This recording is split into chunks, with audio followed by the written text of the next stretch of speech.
thought in my heart, "Come now, I will test you with pleasure to find out what is good."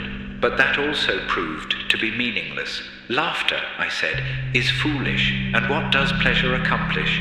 I tried cheering myself with wine and embracing folly, my mind still guiding me with wisdom. I wanted to see what was worthwhile for men to do under heaven during the few days of their lives. I undertook great projects. I built houses for myself and planted vineyards. I made gardens and parks and planted all kinds of fruit trees in them. I made reservoirs to water groves of flourishing trees. I bought male and female slaves and had other slaves who were born in my house. I also owned more herds and flocks than anyone in Jerusalem before me. I amassed silver and gold for myself and the treasure of kings and provinces.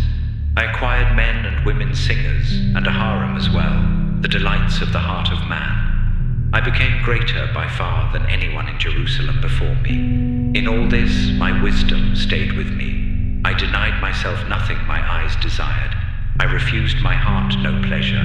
My heart took delight in all my work, and this was the reward for all my labor. Yet when I surveyed all that my hands had done and what I had toiled to achieve, everything was meaningless, a chasing after the wind. Nothing was gained under the sun. Then I turned my thoughts to consider wisdom, and also madness and folly.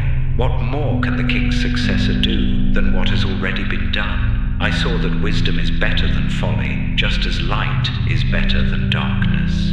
The wise man has eyes in his head, while the fool walks in the darkness. But I came to realize that the same fate overtakes them both. Then I thought in my heart, the fate of the fool will overtake me also.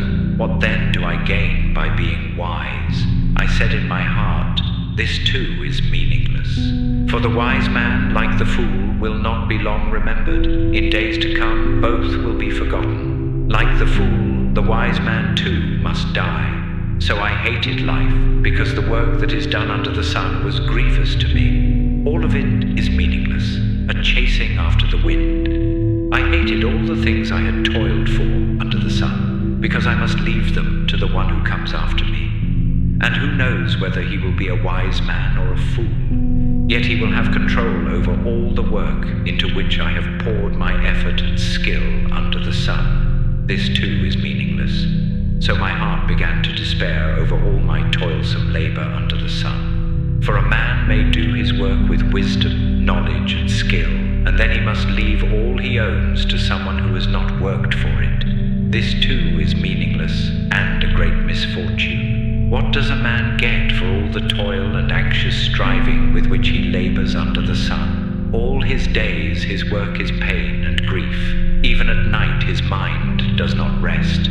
This too is meaningless. A man can do nothing better than to eat and drink and find satisfaction in his work. This too, I see, is from the hand of God, for without him who can eat or find enjoyment? To the man who pleases him, God gives wisdom, knowledge, and happiness, but to the sinner he gives the task of gathering and storing up wealth to hand it over to the one who pleases God. This too is meaningless, a chasing after the wind.